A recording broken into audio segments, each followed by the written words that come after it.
Hello बच्चों, नमस्कार। आज हम लोग इस वीडियो में जानेंगे एक्सरसाइज 1.2 के प्रश्नों को। और ये जो है एक्सरसाइज क्लास 9 के फर्स्ट चैप्टर संख्या पद्धति यानी नंबर सिस्टम से ली गई है। तो दोस्तों, ये आज की एक्सरसाइज शुरू करने से पहले हम पिछले वीडियो के बारे में आपको बता दें कि पिछले वीडियो में हम लोगों ने जाना था संख्याओं के बारे में। तो उसमें सबसे पहली संख्या वो थी हमारी प्राकृतिक संख्या, और इसको हम लोग शुरुआत करते हैं 1 से। 1, 2, 3, 4 और ये हमारी अनंत तक चली जाती हैं। उसके बाद बात आती है इन्हीं प्राकृतिक संख्याओं में अगर हम 0 को और सम्मिलित कर देते हैं तो ये संख्याएं हमारी बन जाती हैं 0, 1, 2, 3 up to dot dot infinite तक। और ये इन संख्याओं का नाम दिया गया था पूर्ण संख्याएं यानी होल नंबर।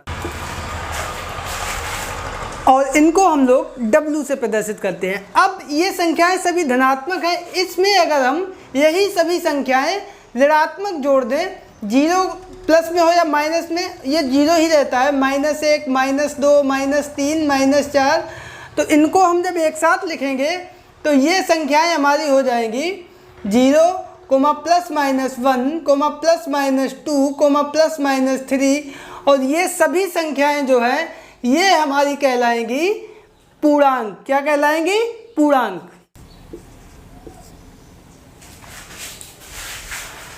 तो पूर्णांक हो गए। पूर्णांक को हम लोग अंग्रेजी में कहते हैं इंटीजर्स, और इसको हम लोग Z से प्रदर्शित करते हैं। अब पूर्णांक के बाद जिन संख्याओं का नंबर आता है ये सभी संख्याएं जो है 0 ±1 में थी। अब इसके बाद बात आती है अंश बटे हर की संख्याओं की। तो उन संख्याओं को हम लोग जानते हैं परिमेय संख्याओं के नाम से।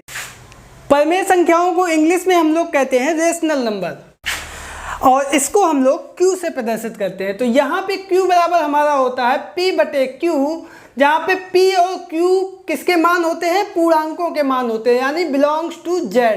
ये बिलोंग का चिन्ह होता है। यहाँ पे Q जो है इसका मान 0 नहीं हो सकता, इसका मान 0 नहीं हो सकता। ठीक है, तो ये हमारी हो जाती हैं परिमेय संख्याएं। इसका मतलब इसमें सभी संख्याएं अंश बटे हर की आती हैं। अब यहाँ तक हम लोगों ने कल बताया। तो अब जब हम परिमेय संख्याओं की बात करते हैं तो परिमेय संख्याओं में ये सभी संख्याएं आ जाती हैं। जब हम पूर्णांक की बात करेंगे तो पूर्णांक में इसके नीचे की सभी संख्याएं आ जाएंगी। जब हम पूर्ण संख्याओं की बात करेंगे तो ये प्राकृतिक संख्याएं भी पूर्ण संख्याएं होती हैं। इसी तरीके से पूर्ण संख्याएं पूर्णांक होती हैं। इसी तरीके से सभी पूर्णांक परिमेय संख्याएं होती हैं। अब इसके आगे की चेन थोड़ा सा हट के है। अब कुछ संख्याएं ऐसी भी होती हैं जिनको हम लोग अंश बटे हर में लिख नहीं सकते हैं। तो ऐसी संख्याओं का नाम दिया गया है अपरिमेय संख्याएं। तो अपरिमेय संख्याएं, और इनको अंग्रेजी में हम लोग कहते हैं इर्रेशनल नंबर। ये थे हमारे रेशनल नंबर और ये हैं इर्रेशनल नंबर, अपरिमेय संख्याएं। और ये कौन सी संख्याएं होती हैं? वो संख्याएं जिनको अंश बटे हर के रूप में ना लिख सकें। तो नीचे वाला पूरा पोर्शन हम हटा देते हैं, ये पिछले वीडियो से संबंधित था, फर्स्ट एक्सरसाइज से। अब हम लोग इस एक्सरसाइज में इन्हीं अपरिमेय संख्याओं के बारे में जानते हैं। तो अब हम लोग अपरिमेय संख्याओं की परिभाषा देखते हैं, और वो ये है कि वे संख्याएं जिन्हें P/Q के रूप में, जहाँ पर P और Q हमारे क्या है? पूर्णांक है, और Q का मान 0 नहीं है, ना लिखा जा सके, वो अपरिमेय संख्याएं कहलाती हैं। अब आप बताएंगे कि सर ऐसी कौन सी संख्या जिसे अंश बटे हर में ना लिख सकें, सभी संख्याओं को लिख सकते हैं? तो उसके लिए हम आपके सामने एक छोटा सा उदाहरण देते हैं। तो अब आप देखिए, यहाँ पे हमने एक संख्या लिख दी है, इतनी बड़ी संख्या लिखी है, और 1.4। अब 4 के बाद एक आया, उसके बाद 4 आया, उसके बाद 2 आया, उसके बाद 1 आया, उसके बाद 3 आया। मतलब हम लोग समझ ही नहीं पा रहे हैं कि इसके आगे कौन सी संख्या आएगी। और ये ऐसा नहीं कि यहाँ पे संख्या समाप्त हो गई है, संख्या और आगे चलती चली जाएगी। तो अब बताइए, जब हमें संख्या ही पूरी नहीं पता है तो हम लोग उस संख्या को अंश बटे हर में कैसे लिखेंगे? तो ऐसी संख्याओं को हम लोग अंश बटे हर में नहीं लिख सकते। तो ये संख्याएं जो है, अब आप कहेंगे कि तो इस संख्या का पता कैसे चला? तो उसके लिए हम आपको बताएंगे। एक गणितज्ञ थे पाइथागोरस। कौन थे? पाइथागोरस। और उनके शिष्य थे क्रोटन के हिप्पॉक्स। ये पाइथागोरस के शिष्य थे, और उन्होंने सबसे पहले इस नंबर को ढूंढा था, और इस नंबर को संख्या रेखा पर उन्होंने दिखाया था कि ये नंबर जो है इसको अंश बटे हर में नहीं लिख सकते। तो अब बात आती है वैसे ये वैल्यू जो मैंने लिखी है ये √2 की है, वर्गमूल 2। तो अब अपरिमेय संख्याएं कौन होगी? वो संख्याएं जो भी अभाज्य संख्याएं हैं उन सभी का वर्गमूल जो है वो अपरिमेय संख्याएं कहलाती हैं। उदाहरण के लिए √2, √3, √5, √7 जितनी भी अभाज्य संख्याएं हैं, √23, वो सभी संख्याएं हमारी अपरिमेय संख्याएं होंगी। तो इस प्रकार से हम लोगों ने ये जाना कि अनंत अपरिमेय संख्याएं हैं। ठीक है, अब बात आती है कि अभी हमने आपको बताया कि इन संख्याओं की जानकारी कैसे हुई। तो एक गणितज्ञ थे पाइथागोरस, और पाइथागोरस के शिष्य थे क्रोटन के हिप्पॉक्स, उन्होंने इसको खोजा था। तो सबसे पहले हम जान लेते हैं कि पाइथागोरस ने क्या किया था, क्योंकि वहीं से इस वर्गमूल 2 को आप लोग कहेंगे कि इसका मान बताओ कितना है। तो ये तो इसका मान जो था वो हमने लिखा था, लेकिन ये कंप्लीट नहीं है। क्यों? क्योंकि आगे ये संख्याएं और जा रही हैं। तो अभी इसका कंप्लीट मान क्या होगा वो हम लोग बोर्ड पे करके आपको दिखाएंगे। ठीक है, तो उसके लिए जो पाइथागोरस है उन्होंने एक प्रमेय दी थी, पाइथागोरस प्रमेय, उसको समझना बहुत ज़रूरी है। तो पाइथागोरस प्रमेय हमारी ये कहती है कि कोई भी अगर समकोण त्रिभुज है, कैसा त्रिभुज है? समकोण त्रिभुज। तो कोई भी हमारा अगर समकोण त्रिभुज है तो समकोण त्रिभुज के कर्ण पर बना वर्ग शेष दो भुजाओं के लंब के वर्ग और आधार के वर्ग के योग के बराबर होता है। अगर हम इसको मैथमेटिकल भाषा में लिखें, कर्ण की घात 2 बराबर लंब की घात 2 प्लस आधार की घात 2। ये फॉर्मूला जो है पाइथागोरस जी ने दिया था और हम सभी लोगों ने इसको जो है पढ़ा है, कक्षा 7 में भी पढ़ा है और कक्षा 8 में भी पढ़ा है।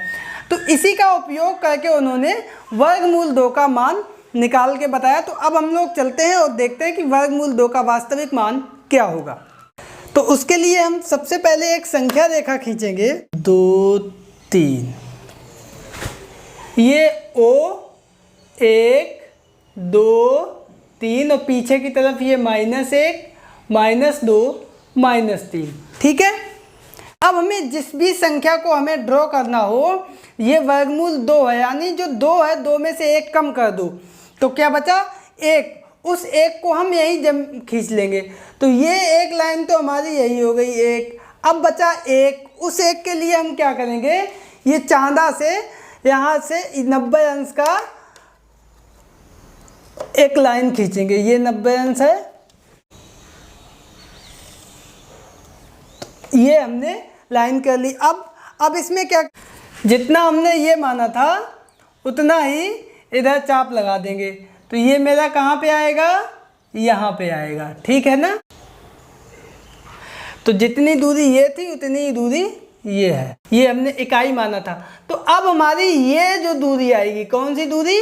ये दूरी जो आएगी ये हमारी वर्गमूल 2 होगी।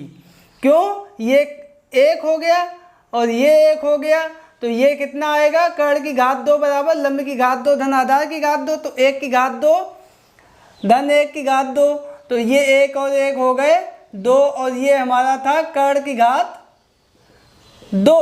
तो घात यहाँ से हटेगी, तो यानी कर्ण बराबर हो जाएगा वर्गमूल 2। ये आ गया वर्गमूल 2। अब जो है ये हमें दिखाना है इस रेखा पे। यहाँ पे तो हमें पता नहीं कितनी नाप होगी इसकी, तो इस रेखा पे दिखाने के लिए ये जो मान है इसको हम लोग देखेंगे बहुत ध्यान से। ये प्रकार यहाँ पे रख के, और ये जो मान है ये इतना। ठीक है, अब ये अगर हम सर्किल खींच दें, क्या खींचे? सर्किल, तो ये यहाँ पे आएगा, ये मान यहाँ पे आएगा। अगर हम इसको सर्किल बना दें यहाँ से, तो ये जैसे नहीं वृत्त की जैसे त्रिज्या होती है, तो वो वृत्त की त्रिज्या ये मान लो। तो इस तरीके से अगर हम सर्किल करेंगे तो ये पूरा इधर से आएगा इस तरीके से, है ना? तो ये जो है यहाँ से यहाँ कट करेगा। तो हमें सिर्फ इसी से मतलब है। इसको अगर हमने बिंदु P दे दिया और इसको हमने A दे दिया, तो ये हमारा OP जो है बराबर होगा OA के, और यही हमारा बराबर होगा वर्गमूल 2 के। तो ये आपने देखा, ये वर्गमूल 2 का मान आ गया जो मेरा ये दिया गया था 1.41 करके। तो ये यहाँ पे हमारा 1 है, 1.41 ये यहाँ पे कहीं पे आएगा। ठीक है, तो इस तरीके से ये वर्गमूल 2 का संख्या रेखा पर निरूपण हो गया। अब हम लोग बात करते हैं वर्गमूल 3 की। अब वर्गमूल 3 का अभी हमने आपको बताया था, वर्गमूल 3 अगर निकालना हो तो वर्गमूल 3 कैसे निकलेगा। तो मैंने आपको बताया था जो भी संख्या वर्गमूल में दी जाए उससे एक कम कर दो, यानी एक कम कर देंगे तो वर्गमूल 2 बचेगा। अब वर्गमूल 2 की रेखा कहाँ है, तो यहाँ तो है नहीं, ये रेखा है वर्गमूल 2 की, अभी अभी निकली है। तो रेखा मेरे पास तैयार रखी है, हमें केवल जो है मान निकालना है। तो किस तरीके से निकालेंगे, 90 अंश का कोण यहाँ पे खींच देंगे, यही तो है वर्गमूल 2। यहाँ पे हम लिख देंगे वर्गमूल 2। तो ये हमने यहाँ से चांदा रखा और 90 अंश का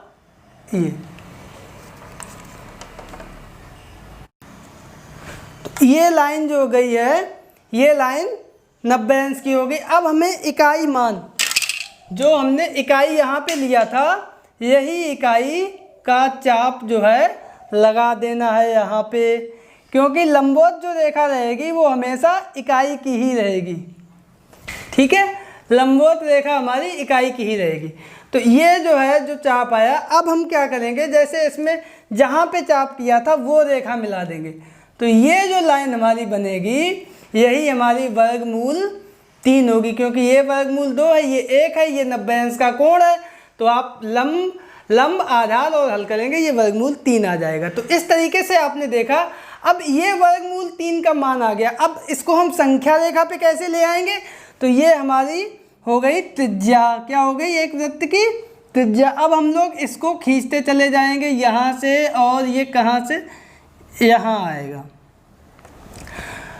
ये जो है इस तरीके से हम खींचेंगे तो ये इस तरीके से ये वृत्त बनेगा। तो जो दूरी ये थी, इसको अगर हमने मान दे दिया Q, यहाँ पे हमने बिंदु मान लिया B, तो OQ जो था हमारा वही हमारा है OB, और ये हमारा आ गया वर्गमूल 3 का मान। समझ गए। उम्मीद करते हैं कि आप लोगों ने इसको बहुत अच्छे से समझ लिया होगा। तो ये वर्गमूल 2, वर्गमूल 3, ये सभी हमारी कैसी संख्याएं हैं, सभी की सभी हमारी जो है ये अपरिमेय संख्याएं हैं। तो बच्चों अब हम लोग चलते हैं एक्सरसाइज पे की तरफ और देखते हैं एक्सरसाइज 1.2। तो बच्चों यहाँ पर पहला प्रश्न दिया गया है कि नीचे दिए गए कथन सत्य है या असत्य, कारण के साथ अपने उत्तर दीजिए। तो इसमें सत्य सत्य छांट के लिखना है और उसका हमें कारण भी बताना है। तो पहला है इसमें, प्रत्येक अपरिमेय संख्या एक वास्तविक संख्या होती है। तो बच्चों यहाँ पे अभी आपको हमने बताया था, वास्तविक संख्याएं जो होती हैं वो परिमेय संख्याएं और अपरिमेय संख्याएं दोनों को सम्मिलित करने पर बनती हैं। यानी प्रत्येक अपरिमेय संख्या भी वास्तविक संख्या होगी और प्रत्येक अपरिमेय संख्या भी वास्तविक संख्या होगी। इसका मतलब ये कथन हमारा सत्य है। तो अब देखते हैं दूसरा कथन दिया गया है कि संख्या रेखा का प्रत्येक बिंदु वर्गमूल m के रूप का होता है, जहाँ m एक प्राकृत संख्या है। तो बच्चों ये कथन जो है असत्य दिया गया है, क्योंकि कई संख्याएं ऐसी होती हैं जिनको वर्गमूल के रूप में नहीं लिख सकते हैं। उदाहरण के तौर पर माइनस की जितनी संख्याएं होती हैं, संख्या रेखा पर शून्य के पीछे सभी माइनस में संख्याएं होती हैं, तो जितनी भी ऋणात्मक संख्याएं होती हैं उनको हम लोग वर्गमूल m के रूप में नहीं लिख सकते हैं। तो ये कथन हमारा असत्य है। अब तीसरा है कि प्रत्येक वास्तविक संख्या एक अपरिमेय संख्या होती है। तो दोस्तों ये पहला वाला जो कथन है और तीसरा वाला कथन ये बिल्कुल उल्टा लिखा हुआ है। प्रत्येक वास्तविक संख्या अपरिमेय संख्या नहीं होती है, जबकि प्रत्येक अपरिमेय संख्या वास्तविक संख्या होती है। यही बात हमने अभी कुछ समय पहले सीखी थी। तो ये कथन भी हमारा असत्य हो गया। तो अब हम लोग चलते हैं प्रश्न नंबर 2 पर। वो है हमारा, क्या सभी धनात्मक पूर्णांकों के वर्गमूल अपरिमेय होते हैं? यदि नहीं तो ऐसी संख्या के वर्गमूल का उदाहरण दीजिए जो एक परिमेय संख्या हो। तो बच्चों यहाँ पर कई ऐसी संख्याएं हैं जिनके वर्गमूल परिमेय संख्याएं। उदाहरण के तौर पर 4, 9, 25, 36, ये सभी ऐसी संख्याएं हैं कि जिनके वर्गमूल हम लें तो वो भी हमारी परिमेय संख्याएं हैं। जैसे 4 का वर्गमूल 2 हुआ, 9 का वर्गमूल 3 हुआ, 25 का वर्गमूल 5 हुआ, 36 का वर्गमूल 6 हुआ। इसी प्रकार से बहुत सारी ऐसी संख्याएं हैं। तो बच्चों ये थे कुछ आसान से प्रश्न, और अब चलते हैं इसी एक्सरसाइज के अगले प्रश्न यानी प्रश्न नंबर तो दोस्तों यहाँ पर तीसरा प्रश्न दिया गया है कि दिखाइए कि संख्या रेखा पर वर्गमूल 5 को किस प्रकार निरूपित कर सकते हैं। तो अभी हमने कुछ समय पहले वर्गमूल 2 और वर्गमूल 3 को निरूपित किया था। वैसे तो आप लोगों को ये प्रश्न स्वयं करना चाहिए, लेकिन पहले आप करने का प्रयास करना, अगर ना कर पाना तो फिर इस वीडियो को आगे देखना। तो यहाँ पे हम सबसे पहले क्या करेंगे, वही काम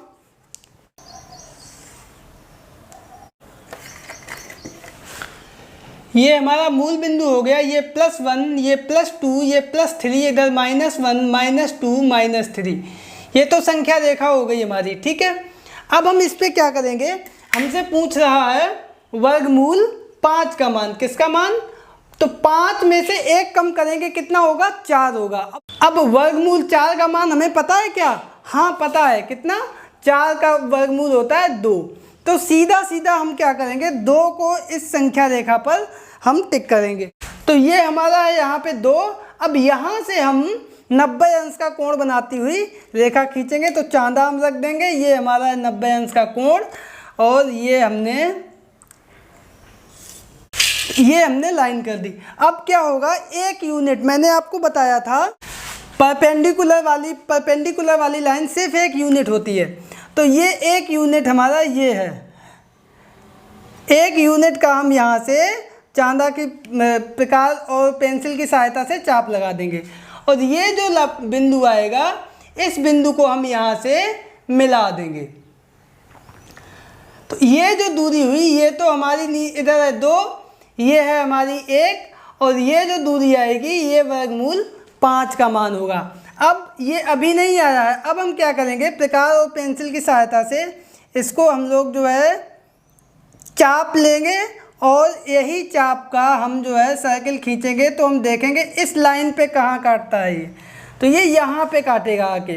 तो अब हम इसको यहाँ से ऐसे मिलाएंगे, तो ये जो बिंदु होगा इसको हमने नाम दे दिया A, यहाँ पे हमने माना था P, तो OP बराबर हमारा आया है OA, और यही हमारा है वर्गमूल 5। तो बच्चों देखा आपने, बहुत आसान प्रश्न है, और अब आप उम्मीद करते हैं कि समझ गए होंगे कि किसी भी संख्या का वर्गमूल अगर हो और वो उसका मान नहीं आ रहा है, अपरिमेय संख्या है, तो उसको हम लोग संख्या रेखा पर इस तरीके से प्रदर्शित कर सकते हैं। तो दोस्तों अब इसके आगे का जो चौथा प्रश्न, वो एक क्रियाकलाप है, और उम्मीद करते हैं कि आप लोग उस प्रश्न को घर पर करेंगे, और कमेंट करके हमें ज़रूर बताना कि उस प्रश्न को करने में आपको कितना मज़ा आया। तो दोस्तों इसी प्रश्न के साथ आज की इस वीडियो को यहीं पर समाप्त करते हैं। मिलते हैं एक नए वीडियो में, तब तक के लिए नमस्कार।